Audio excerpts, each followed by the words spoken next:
CIET NCERT द्वारा प्रस्तुत है कक्षा 8 के लिए इतिहास की पाठ्यपुस्तक हमारे अतीत 3 भाग 1। पाठ 1 कैसे, कब और कहां। पृष्ठ संख्या 1। तारीखें कितनी महत्वपूर्ण होती हैं। एक वक्त था जब इतिहासकार तारीखों के जादू में ही खोए रहते थे। कब किस राजा की ताजपोशी हुई, कब कौन सा युद्ध हुआ, इन्हीं तारीखों पर गर्मा गर्म बहसें चलती थीं। आम समझ के हिसाब से इतिहास को तारीखों का पर्याय माना जाता था। आपने भी लोगों को यह कहते हुए सुना होगा, इतिहास तो बहुत उबाऊ है भाई, बस तारीखें रटते चले जाओ। क्या इतिहास के बारे में यह धारणा सही है? इसमें कोई शक नहीं कि इतिहास अलग अलग समय पर आने वाले बदलावों के बारे में ही होता है। इसका संबंध इस बात से है कि अतीत में चीजें किस तरह की थीं और उनमें क्या बदलाव आए हैं। जैसे ही हम अतीत और वर्तमान की तुलना करते हैं, हम समय का जिक्र करने लगते हैं। हम पहले और बाद में की बात करने लगते हैं। रोजमर्रा की जिंदगी में हम अपने आसपास की चीजों पर हमेशा ऐतिहासिक सवाल नहीं उठाते। हम चीजों को स्वाभाविक मानकर चलते हैं, मानो जो कुछ हमें दिख रहा है वो हमेशा से ऐसा ही रहा हो। लेकिन हम सबके सामने कभी कभी अचंभे के क्षण आते हैं। कई बार हम उत्सुक हो जाते हैं और ऐसे सवाल पूछते हैं जो वाकई ऐतिहासिक होते हैं। किसी व्यक्ति को सड़क किनारे चाय के घूंट भरते देखकर आप इस बात पर हैरान हो सकते हैं कि चाय या कॉफी पीने का चलन शुरू कब से हुआ होगा। रेलगाड़ी की खिड़की से बाहर झांकते हुए आपके जहन में यह सवाल उठ सकता है कि रेलवे का निर्माण कब हुआ। रेलगाड़ी के आने से पहले लोग दूर दूर की यात्रा किस तरह कर पाते थे। सुबह सुबह अखबार पढ़ते हुए आप ये जानने के लिए उत्सुक हो सकते हैं कि जिस जमाने में अखबार नहीं छपते थे, उस समय लोगों को चीजों की जानकारी कैसे मिलती थी। पृष्ठ 1 पर चित्र है, चित्र 1। इसमें दिखाया गया है, ब्राह्मण ब्रिटेनिया को शास्त्र भेंट कर रहे हैं। जेम्स रेनेल द्वारा तैयार किए गए पहले नक्शे का आवरण चित्र 1782। रॉबर्ट क्लाइव ने रेनेल को हिंदुस्तान के नक्शे तैयार करने का काम सौंपा था। भारत पर अंग्रेजों की विजय के समर्थक रेनेल को वर्चस्व स्थापित करने की प्रक्रिया में नक्शे तैयार करना बहुत महत्वपूर्ण लगता था। इस तस्वीर में दिखाया गया है कि भारत के लोग स्वेच्छापूर्वक अपने प्राचीन पवित्र ग्रंथ ब्रिटिश सत्ता की प्रतीक ब्रिटेनिया को सौंप रहे हैं, मानो वो उसे भारतीय संस्कृति की रक्षा के लिए आने का आग्रह कर रहे हों। गतिविधि। चित्र 1 पर गौर करें। यह चित्र किस प्रकार उपनिवेशवाद का बोध कराता है। पृष्ठ संख्या 2। ये सारे ऐतिहासिक सवाल हमें समय के बारे में सोचने के लिए प्रेरित कर देते हैं। समय को हमेशा साल या महीनों के पैमाने पर ही नहीं देखा जा सकता। कई बार ऐसी प्रक्रियाओं के लिए कोई तारीख तय करना वाकई गलत होता है, जो एक लंबे समय तक चलती रहती हैं। भारत में लोगों ने अचानक एक दिन सुबह सवेरे चाय पीना शुरू नहीं कर दिया था। इसका स्वाद धीरे धीरे ही उनकी जबान पर चढ़ा था। इस तरह की प्रक्रियाओं के लिए कोई स्पष्ट तिथि नहीं हो सकती। इसी तरह हम ब्रिटिश शासन की स्थापना के लिए भी कोई एक तिथि नहीं बता सकते। राष्ट्रीय आंदोलन किस दिन शुरू हुआ या अर्थव्यवस्था या समाज में किस दिन बदलाव आए, यह बताना भी संभव नहीं है। ये सारी चीजें एक लंबे समय में घटती हैं। ऐसे में हम सिर्फ एक अवधि की ही बात कर सकते हैं। एक लगभग सही अवधि के बारे में बता सकते हैं जब वो खास बदलाव दिखाई देने शुरू हुए होंगे। तो फिर लोग इतिहास को तारीखों से जोड़कर क्यों देखते हैं? इस जुड़ाव की एक वजह है। एक समय था जब युद्ध और बड़ी बड़ी घटनाओं के ब्यौरों को ही इतिहास माना जाता था। यह इतिहास राजा महाराजाओं और उनकी नीतियों के बारे में होता था। इतिहासकार ये लिखते थे कि कौन से साल राजा को ताज पहनाया गया, किस साल उसका विवाह हुआ, किस साल उसके घर में बच्चा पैदा हुआ, कौन से साल उसने कौन सी लड़ाई लड़ी, वो कब मरा और उसके बाद कब कौन सा शासक गद्दी पर बैठा। इस तरह की घटनाओं के लिए निश्चित तिथि बताई जा सकती है और इस तरह के इतिहासों में तिथियों का महत्व बना रहता है। जैसा कि पिछले 2 साल की इतिहास की किताबों में आपने देखा है, अब इतिहासकार बहुत सारे दूसरे मुद्दों और दूसरे सवालों के बारे में भी लिखने लगे हैं। वो इस बात पर ध्यान देते हैं कि लोग किस तरह अपनी रोजी रोटी चलाते थे, वो क्या पैदा करते थे और क्या खाते थे, शहर कैसे बने और बाजार किस तरह फैले, किस तरह रियासतें बनी, नए विचार पनपे और संस्कृति व समाज किस तरह बदले। चित्र 2, इसमें लिप्टन्स टी का विज्ञापन दिखाया गया है। विज्ञापनों से भी पसंद नापसंद तय होती है। पुराने विज्ञापनों से हमें यह समझने में मदद मिलती है कि नए उत्पादों के लिए बाजार किस तरह तैयार हुए और किस तरह नई रुचियां चलन में आईं। 1922 में लिप्टन चाय के लिए तैयार किया गया यह विज्ञापन इस बात की ओर संकेत करता है कि दुनिया भर के शाही लोग यही चाय पीते हैं। इस तस्वीर में पीछे की तरफ एक भारतीय महल दिखाई दे रहा है, जबकि अगले हिस्से में ब्रिटेन की रानी विक्टोरिया का तीसरा बेटा राजकुमार आर्थर घोड़े पर बैठा हुआ है। राजकुमार आर्थर को ड्यूक ऑफ कनॉट की पदवी दी गई थी। कौन सी तारीखें? कुछ तारीखों को महत्वपूर्ण मानने का पैमाना क्या होता है? हम जो तारीखें चुनते हैं, जिन तारीखों के इर्द गिर्द हम अतीत की कहानी बुनते हैं, वो अपने आप में महत्वपूर्ण नहीं होती। वो इसलिए महत्वपूर्ण हो जाती हैं क्योंकि हम कुछ खास घटनाओं को महत्वपूर्ण मानकर चलने लगते हैं। अगर अध्ययन का विषय बदल जाता है, अगर हम नए मुद्दों पर ध्यान देने लगते हैं, तो महत्वपूर्ण तारीखें भी बदल जाती हैं। एक उदाहरण पर विचार कीजिए। भारत में ब्रिटिश इतिहासकारों ने जो इतिहास लिखे, उनमें हर एक गवर्नर जनरल का शासनकाल महत्वपूर्ण है। यह इतिहास प्रथम गवर्नर जनरल वॉरेन हेस्टिंग्स के शासन से शुरू होते थे और आखिरी वॉइसरॉय लॉर्ड माउंटबेटन के साथ खत्म होते थे। अलग अलग अध्यायों में हम दूसरे गवर्नर जनरलों Hastings, Wellesley, Bentinck, Dalhousie, Canning, Lawrence, Lytton, Ripon, Curzon, Hardinge, Irwin के बारे में भी पढ़ते हैं। इस इतिहास में गवर्नर जनरलों और वॉइसरायों का कभी न खत्म होने वाला सिलसिला ही छाया रहता था। इतिहास की इन किताबों में सारी तारीखों का महत्व इन अधिकारियों, उनकी गतिविधियों, नीतियों, उपलब्धियों के आधार पर ही तय होता था। ये ऐसे था मानो इन लोगों के जीवन के बाहर कोई ऐसी चीज नहीं थी जिसे जानना महत्वपूर्ण हो। इन लोगों के जीवन का क्रम ब्रिटिश भारत के इतिहास में अलग अलग अध्यायों का विषय बन जाता था।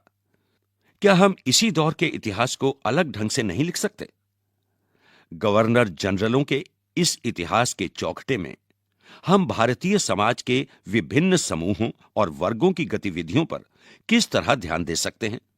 जब हम इतिहास या कोई कहानी लिखते हैं, तो उसे टुकड़ों या अध्यायों में बांट देते हैं। हम ऐसा क्यों करते हैं? ऐसा इसलिए किया जाता है ताकि हर अध्याय में कुछ सामंजस्य रहे। इसका मकसद कहानी को इस तरह सामने लाना होता है कि उसे आसानी से समझा जा सके और याद रखा जा सके। इस प्रक्रिया में हम सिर्फ उन घटनाओं पर जोर देते हैं जो उस कहानी को पेश करने में मददगार होती हैं। जो इतिहास गवर्नर जनरलों के जीवन के इर्द गिर्द चलता है, उसमें भारतीयों की गतिविधियां कोई माने नहीं रखती। उनके लिए वहां कोई जगह नहीं होती। तो फिर क्या किया जाए? जाहिर है, हमें अपने इतिहास का एक अलग खाका बनाना पड़ेगा। इसका मतलब यह है कि अब तक जिन तिथियों को महत्व दिया जा रहा था, वो महत्वपूर्ण नहीं रहेंगी। हमारे लिए नई तिथियां महत्वपूर्ण हो जाएंगी। इस पृष्ठ पर चित्र दिखाया गया है, चित्र 3। इसमें दिखाया गया है वॉरेन हेस्टिंग्स 1773 में भारत के पहले गवर्नर जनरल बने।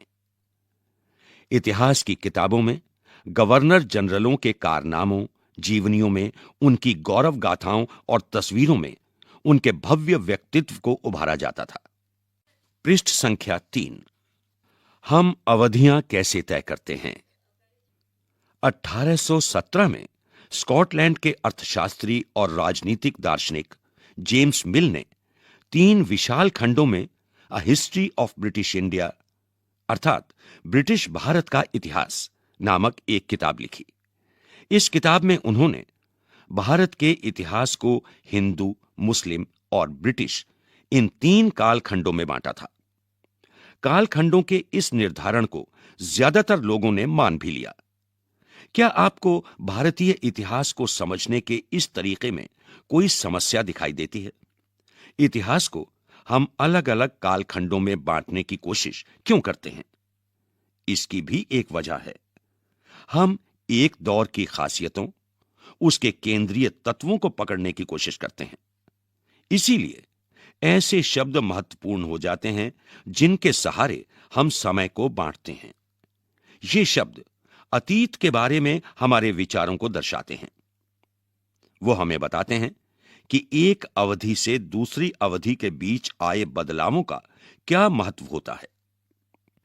गतिविधि: अपनी मां या परिवार के किसी अन्य सदस्य से बात करके उनके जीवन के बारे में पता लगाएं। अब उनके जीवन को अलग-अलग कालखंडों में बांटें और प्रत्येक अवधि की महत्वपूर्ण घटनाओं की सूची बनाएं। स्पष्ट करें कि आपने कालखंडों को किस तरह तय किया है। मिल को लगता था कि सारे एशियाई समाज सभ्यता के मामले में यूरोप से पीछे हैं।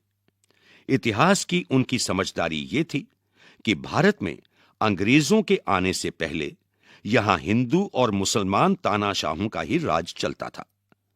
यहां चारों ओर केवल धार्मिक बैर, जातिगत बंधनों और अंधविश्वासों का ही बोलबाला था।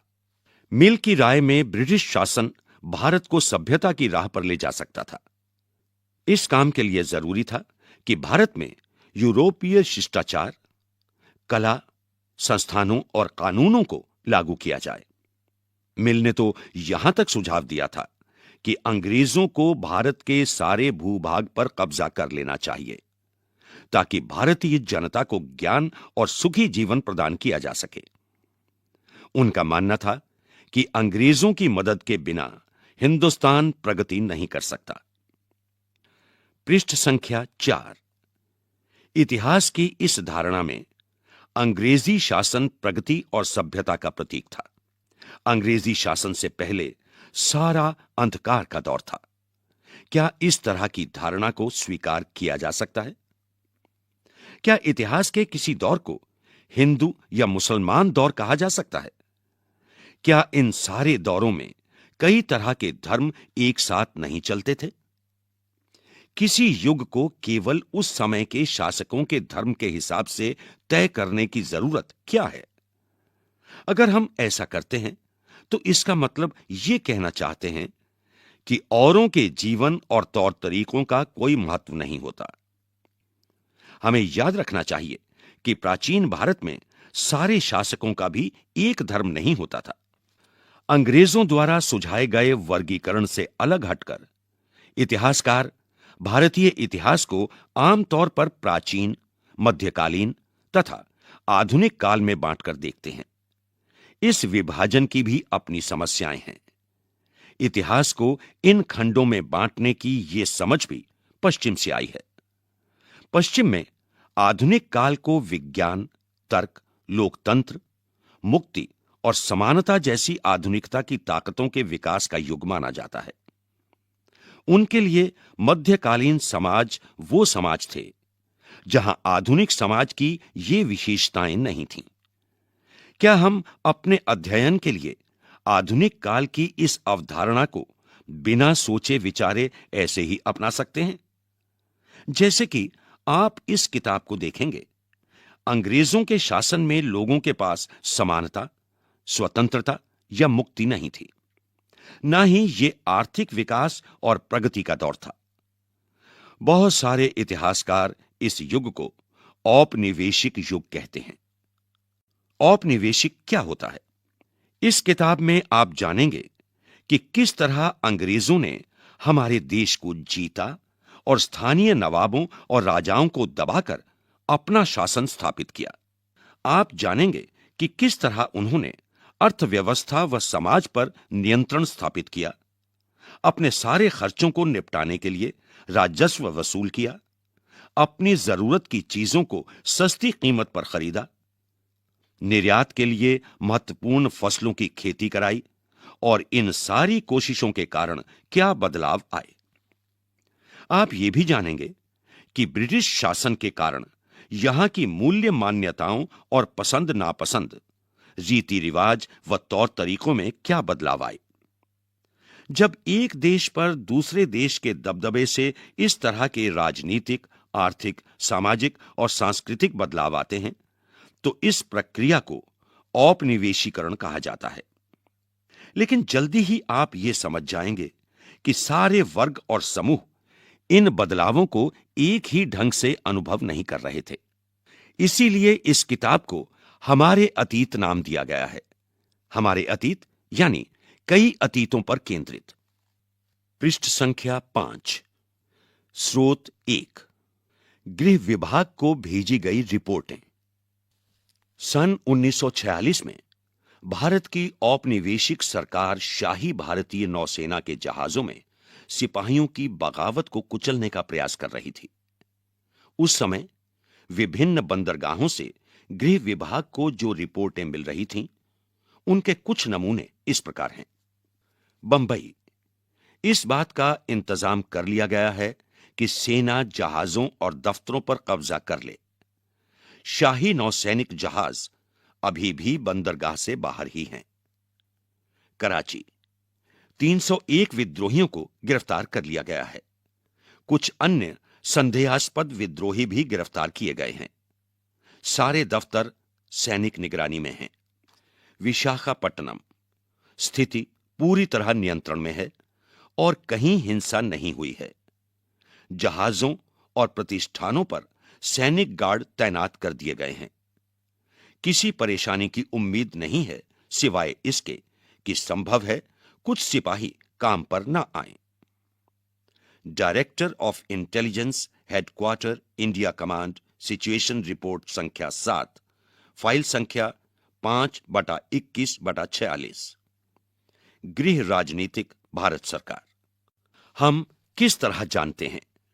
भारतीय इतिहास के पिछले 250 साल का इतिहास लिखने के लिए इतिहासकार कौन से स्रोतों का इस्तेमाल करते हैं? प्रशासन अभिलेख तैयार करता है।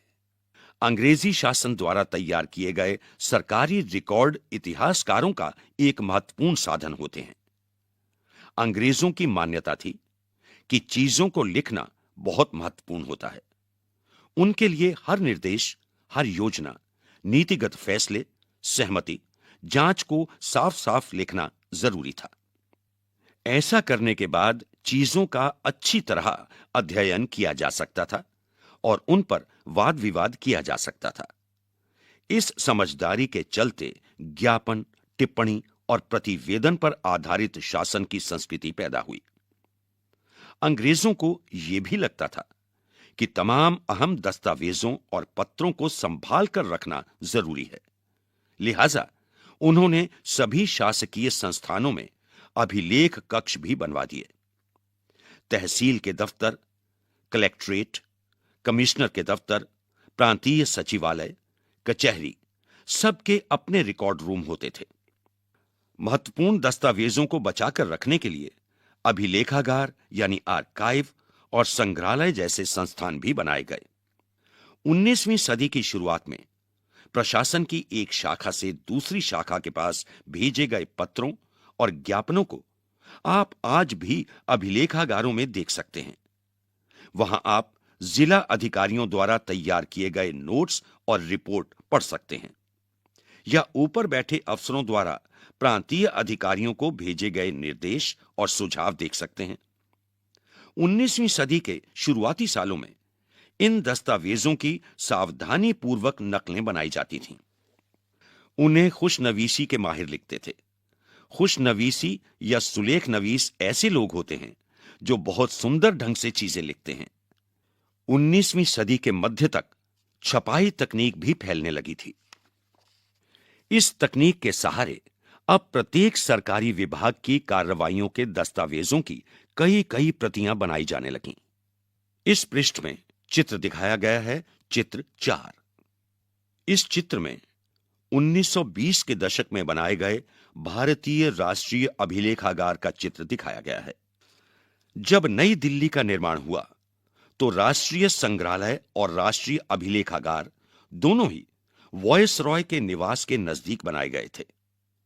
इससे पता चलता है कि अंग्रेजों की सोच में इन संस्थानों का कितना भारी महत्व था। पृष्ठ संख्या 6, सर्वेक्षण का बढ़ता महत्व। औपनिवेशिक शासन के दौरान सर्वेक्षण का चलन भी महत्वपूर्ण होता गया। अंग्रेजों का विश्वास था कि किसी देश पर अच्छी तरह शासन चलाने के लिए उसको सही ढंग से जानना जरूरी होता है। 19वीं सदी की शुरुआत तक पूरे देश का नक्शा तैयार करने के लिए बड़े बड़े सर्वेक्षण किए जाने लगे। गांवों में राजस्व सर्वेक्षण किए गए। इन सर्वेक्षणों में धरती की सतह, मिट्टी की गुणवत्ता, वहां मिलने वाले पेड़ पौधों और जीव जंतुओं तथा स्थानीय इतिहासों व फसलों का पता लगाया जाता था। अंग्रेजों की राय में किसी इलाके का शासन चलाने के लिए इन सारी बातों को जानना जरूरी था। 19वीं सदी के आखिर से हर 10 साल में जनगणना भी की जाने लगी। जनगणना के जरिए भारत के सभी प्रांतों में रहने वाले लोगों की संख्या, उनकी जाति, इलाके और व्यवसाय के बारे में जानकारियां इकट्ठा की जाती थी। इसके अलावा वानस्पतिक सर्वेक्षण, प्राणी वैज्ञानिक सर्वेक्षण, पुरातात्वीय सर्वेक्षण, मानव शास्त्रीय सर्वेक्षण, वन सर्वेक्षण आदि कई दूसरे सर्वेक्षण भी किए जाते थे। इस पृष्ठ में चित्र 5 दिखाया गया है। शरीफे का पौधा, 1770 का दशक। अंग्रेजों द्वारा बनाए गए वानस्पतिक उद्यान और प्राकृतिक इतिहास के संग्रहालयों में विभिन्न पौधों के नमूने और उनसे संबंधित जानकारियां इकट्ठा की जाती थीं। इन नमूनों के चित्र स्थानीय कलाकारों से बनवाए जाते थे।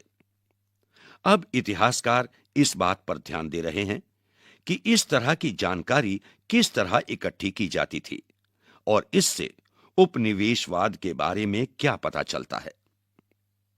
इस पृष्ठ पर चित्र है, चित्र 6। इस चित्र में जेम्स प्रिंसेप द्वारा बनाई गई तस्वीर दिखाई गई है जो 1832 में बनाई गई थी। इसमें बंगाल में मानचित्रण और सर्वेक्षण कार्य चल रहा है। गौर करें कि सर्वेक्षण में इस्तेमाल होने वाले सारे उपकरणों को चित्र के अगले हिस्से में दिखाया गया है। चित्रकार इस परियोजना के वैज्ञानिक स्वरूप पर खास तौर से जोर देना चाहता है। चित्र 7, इसमें दिखाए गए हैं 1857 में विद्रोह करते विद्रोही। तस्वीरों को भी बहुत ध्यान से देखना चाहिए। उनसे हमें चित्रकार की सोच पता चलती है। 1857 के विद्रोह के बाद अंग्रेजों द्वारा तैयार की गई सचित्र पुस्तकों में यह तस्वीर कई जगह दिखाई देती है। इस तस्वीर के नीचे लिखा होता था, बागी सिपाही लूट खसोट में लगे हुए हैं। अंग्रेजों की नजर में विद्रोही जनता लालची, दुष्ट और बेरहम थी। इस विद्रोह के बारे में आप अध्याय 5 में जानेंगे।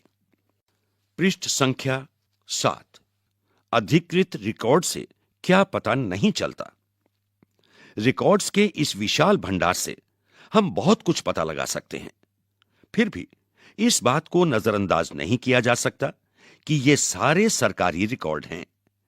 इनसे हमें यही पता चलता है कि सरकारी अफसर क्या सोचते थे, उनकी दिलचस्पी किन चीजों में थी और बाद के लिए वो किन चीजों को बचाए रखना चाहते थे। इन रिकॉर्ड से हमें यह समझने में हमेशा मदद नहीं मिलती कि देश के दूसरे लोग क्या महसूस करते थे और उनकी कार्रवाइयों की क्या वजह थी। इन बातों को जानने के लिए हमें कहीं और देखना होगा। जब हम ऐसे दूसरे स्रोतों की तलाश में निकलते हैं तो उनकी भी कोई कमी नहीं रहती, लेकिन सरकारी रिकॉर्ड्स के मुकाबले उन्हें ढूंढना जरा मुश्किल साबित होता है। इस लिहाज से लोगों की डायरियां, तीर्थ यात्राओं और यात्रियों के संस्मरण, महत्वपूर्ण लोगों की आत्मकथाएं और स्थानीय बाजारों में बिकने वाली लोकप्रिय पुस्तक पुस्तिकाएं महत्वपूर्ण हो जाती हैं। जैसे जैसे छपाई की तकनीक फैली, अखबार छपने लगे और विभिन्न मुद्दों पर जनता में बहस भी होने लगी। नेताओं और सुधारकों ने अपने विचारों को फैलाने के लिए लिखा। कवियों और उपन्यासकारों ने अपनी भावनाओं को व्यक्त करने के लिए लिखा। लेकिन ये सारे स्रोत उन लोगों ने रचे हैं जो पढ़ना लिखना जानते थे। इनसे हम ये पता नहीं लगा सकते कि आदिवासी और किसान, खदानों में काम करने वाले मजदूर या सड़कों पर जिंदगी गुजारने वाले गरीब किस तरह के अनुभवों से गुजर रहे थे। अगर हम थोड़ी और कोशिश करें तो हम इस बारे में भी जान सकते हैं। जैसे जैसे आप इस किताब में आगे बढ़ेंगे, आपको यह बात समझ में आने लगेगी। स्रोत 2, इंसानों के खाने के लायक नहीं है। अखबारों से देश के विभिन्न विभागों में चल रहे आंदोलनों का पता चलता है। यहां 1946 में हुई पुलिस की एक हड़ताल की खबर दी गई है। दिल्ली में 2000 से ज्यादा पुलिस वालों ने बृहस्पतिवार सवेरे अपने कम वेतन और पुलिस लाइंस बावर्ची खाने से आने वाले घटिया भोजन के खिलाफ खाना खाने से इनकार कर दिया। जैसे जैसे यह खबर दूसरे पुलिस थानों तक पहुंची, वहां भी पुलिस वालों ने खाने से इनकार कर दिया। एक हड़ताली का कहना था, पुलिस लाइंस की रसोई से हमारे लिए जो खाना आता है वो कोई इंसान नहीं खा सकता। हमें जो चपाती और दाल खानी पड़ती है उसे जानवर तक नहीं खा सकते। हिंदुस्तान टाइम्स, 22 मार्च 1946। गतिविधि। आपने स्रोत 1 और 2 के बारे में सुना। क्या आपको प्रतिवेदनों के स्वरूप में कोई फर्क दिखाई देता है? बताएं कि आपको क्या फर्क लगता है। पृष्ठ संख्या 8। आइए कल्पना करें। कल्पना कीजिए कि आप इतिहासकार हैं। आप ये पता लगाना चाहते हैं कि आजादी मिलने के बाद एक दुर्गम आदिवासी इलाके की खेती में क्या बदलाव आए हैं।